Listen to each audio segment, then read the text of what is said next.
Good evening, everybody. It is my honour to introduce and announce the Gwen Sulman Club Person of the Year Award. This is an award that recognises distinctive contributions to this club's fabric and ethos.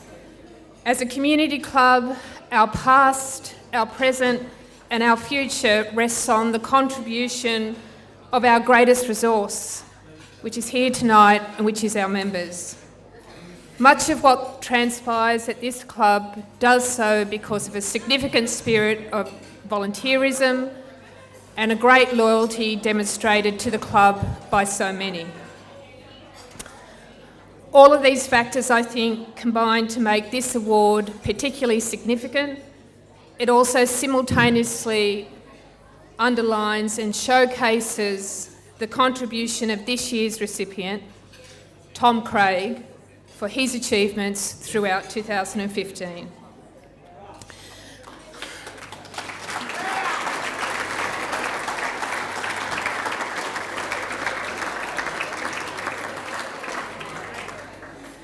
As a member of the national program and while based in Perth, Tom has simply been a wonderful ambassador for this club. He has visited Ryde Juniors at national carnivals, represented the club with distinction in dialogue with Hockey Australia, and made himself available for junior presentations and clinics. He has done so while establishing himself in the national team, dealing with a confounding injury, and wrestling with the bureaucracy that is cross-institutional study. All of this work has been characterised by great loyalty, emotional intelligence, humour, and self-deprecating charm. And the feedback that the club has received in response to Tom's efforts has been as touching as it has been overwhelming. It is a significant achievement, I think one that enriches us both individually and collectively. I have great pride in personally delivering this award, having known Tom in his hockey since he was 9, and I have a deep and abiding regard for what he contributes to this club. So I'd ask you to join with me and congratulate Tom.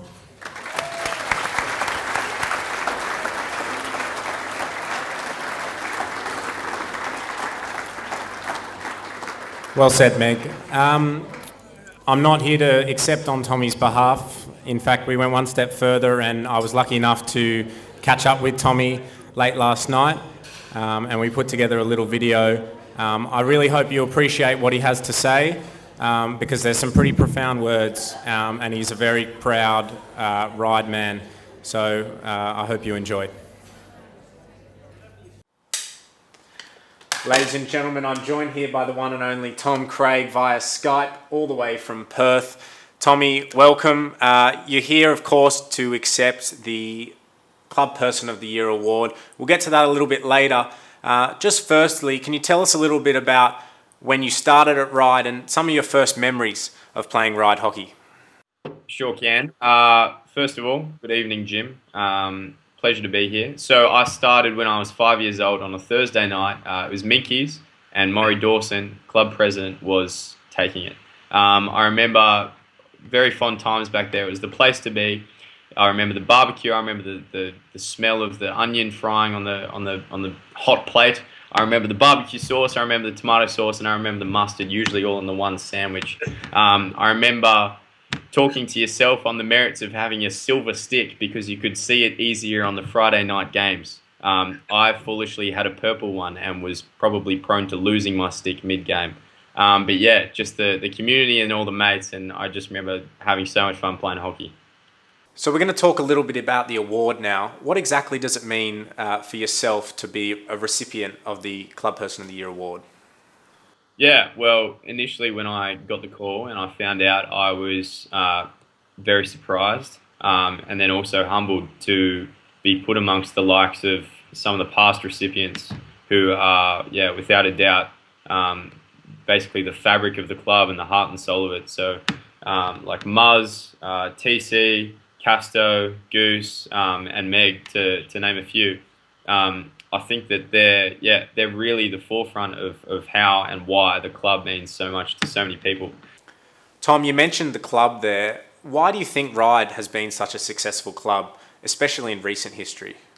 One of the good things about moving to Perth is that I've had the opportunity to see a lot of clubs and a lot of organisations, and I think that Ryde really stands itself apart from those in the sense that everyone is committed and loyal to a common goal, and that goal is creating a fantastic club, which I think we well and truly have achieved. But I think one of the beauties of the club as well is that there's no ceiling to it, and we're always trying to get better. Like, we can take a lot of pride.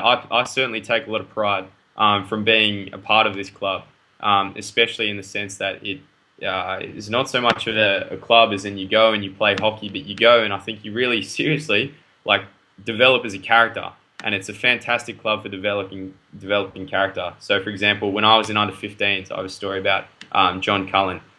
He knows it very well.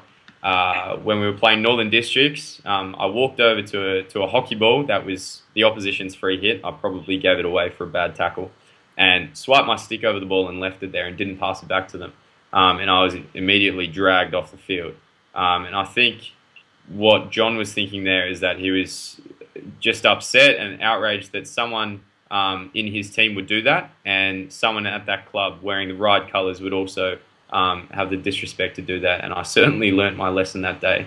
And I think that's a fantastic thing, is that in the club everyone's developing and everyone's there to help people develop. And I think that maybe by taking me out behind the sheds and beating me was a little bit of an overdrive, but I think the message came across well, and it was a fantastic thing for me and for what I feel the club is about.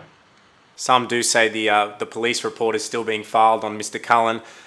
You know what they say though, mate? You can take the boy out of the club, but you can never take the club out of the boy. And I think that's certainly a case here. Is there anything you'd like to wrap up with, and some final messages for all these lovely people here tonight? First of all, I think it would be amiss of me not to thank Maury. As I said, he was my first ever hockey coach, and as club president, that's exceptional. And you don't see that in many, if any, other clubs. That's fantastic. So thank you, Maury, for helping us helping proliferate this great club. For TC, obviously, he's a guy who can appreciate a lot of people for things that many other people don't see. And he's very emotionally aware and quite acute in his senses of picking up on the volunteering and contributions of others. And that's a fantastic attribute to have, and he's been a fantastic attribute of Ryde as a whole. So thanks, TC, for doing all that you do. Meg as well. Meg's just a brilliant club person, and I wish we could have so many more like her. She's perhaps the best administrator the world has ever seen, to quote my father. Sharpie, to lead the lads to a first grade success, is a fantastic achievement, and one that no one in 54 years has done. So I think that speaks for itself there. And you're a mentor and a father to most of the Ryde guys, and probably most of the people who you spend enough time with, I would say. And in all honesty, just to wrap it up, hasn't been the easiest of years. And the small gestures like encouraging an emotionally or an emotional Minky, ex-Minky, who's gone on to play first grade, and encouraging him to keep his first grade medal, to sewing a jacket as an able seaman when that ex-Minky was impending departure to Perth. All of these gestures, plus countless others, have really made me feel like Ryde is my second home, and that's probably why it's been much that way for most of my life. To be honest, it's people like you guys throughout the club that make thousands of kilometres between us seem like not very much at all. And you can't ask for much more than that from a club. So thank you very much.